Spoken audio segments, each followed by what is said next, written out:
ضامن على الله. درې قسم خلق دي الله ضمانت اخلي، او چې الله ضمانت واخلي او الله ذمہواری واخلي نو په دې کې به څه شک نشته. په دې مخلوقاتو کې چې کله دي سي مخاورز کسره شي وي چې به د پلاني ضمانت زکومه یا مالدار یا زورور، نو خلک وي د پلاني مزید یا خو پلانې راغله او دغه ذمہواری واغست، هغه ته وسوک سني شي وي. د درې قسم خلک ته الله وي زی ذمہواری علم.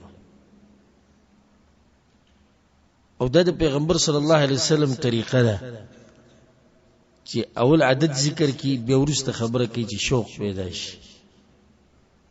درې قسم خلک وي الله ذمہواری اخلي.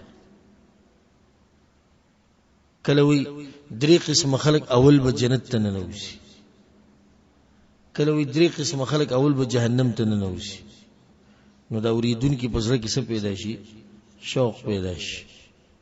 او دا درې قسم خلک دي چې الله ذمہواری اخلي. ضامن كلهم ضامن على الله.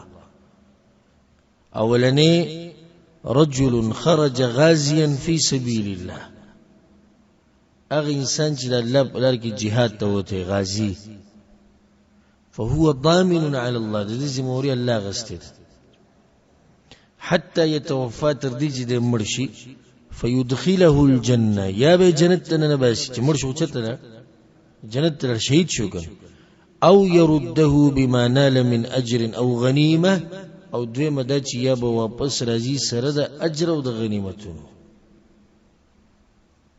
نو د ذمہواری الله اخلي چې بدو کې بولا یو ورکومه، یا کمر شنو شهادت ته شهادت دله سب جنت بولا ورکم، او که ژوندې راغې نو سره د اجرونو او سره د غنیمتونو به واپس راځي. ورجل راح الى المسجد، او دوی ماغه سره چې جمعه ته لاړ شي، فهو ضامن على الله، الله د دم ذمہواری اخلي حتى يتوفاه فيدخله الجنه، کمر شو جنت ته بننوشي، او يرده بما نال من اجر وغنیمه، او که واپس راغی نو اجر به سره غنیمت به سره. جمعه نسو کو واپس راشي غنیمتونو سره درغله د نیکانی دی مراد دی. جمعه ته چې تلل شي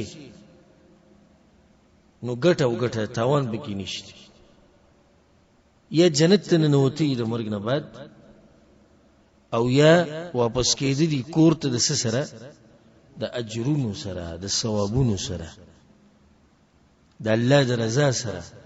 د ټول غټ غنیمت دغه دی، د ټول غټ اجر دی چې ته کور ته واپس راشي او الله ته ناراضي شي. د ملائکو دعاګانې مخکې سره دي سنت تیر شو کړه، ته کور ته واپس راځي او ملائکو ستاسو پر دعاګانې وغوښتي. دریم ذکر وګورئ.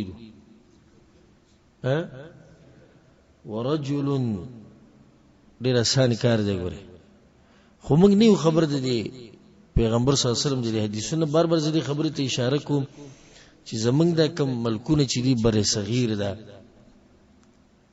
پاکستان، افغانستان، انډیا، بنگلاديش د خوشه د ملکونه دغه ځکه د تقلید زور ډیر دی.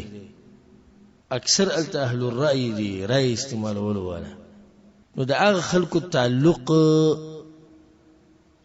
د قران سره سنه صحیح او د حدیثونو سره ډیر کمی. قران سره هم سنه سوي، خو اکثر متاثر چې کله بچا کې تقلید شخصي د مسله پرتی کنه، نو دې صرف د مولیانو د کتابونو تاوی راتوي بس. نو دا خلک لري د قران نه او د سنه د حدیث نه. ها بیا قران سنه سره تذکریم کوي، کله نه کله درسوم کوي، خو حدیثونو نه ډیر لري. او کوي نو صرف دې د پاره چې په شهادت کې ولي کې د کله چې د جامعې نه فارغ شي چې ما پلانې کتاب ویلې دي د برکت لپاره. ځکه چې دغه کم کتابونه چې دی ویل ټول د خلاف دي، ټول د خلاف دي. نو دا څنګه د خلاف دي او د عمل نه کوي؟ واضح شو چې د سیب د برکت لپاره ویلو دي لپاره نو ویلي چې عمل پې کوو دا بس عمل ډیر ناشنا دي مونږ اول پیرو دا کوم دا حدیث ته اوریدل مخکې چا اوریدل مخکې اول پیرو اورید دي چې د دې نه مخکې حدیث چې ملائک دې مبارکي تذکرہ کوي او خبرې کوي چې جمعه ته سړی نه نوځي او منځ کې بیا کین الله ته ګناونه لري او دې نور ډیر حدیثونه وجدار چې موږ د حدیثونو نه لريو الته حدیثونو الرجی ده چې حدیث راشي نو بیا به د پلانی سه او د پلانی سه خبره هغه بیا کمزوري ثابتي اوس ګوره د دعا عمل جهاد ګران کار دی جهاد سره ګران کار دی ګران کار دی به جمعه تک د دغه په نسبت ډیر آسان دي خو بیا به کوم سره سم مشقت شتي په اعتبار د دریم چې کوم ذکر کو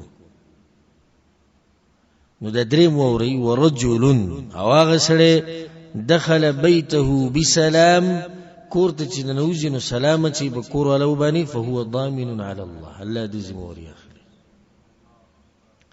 صرف دې ټکی السلام علیکم ورحمت الله وبرکاته چې کورته نوځي او دا وې الله دې سړي ضمانت کوي الله دې سړي زموري اخلي رواه ابو داود د حدیث امام ابو داود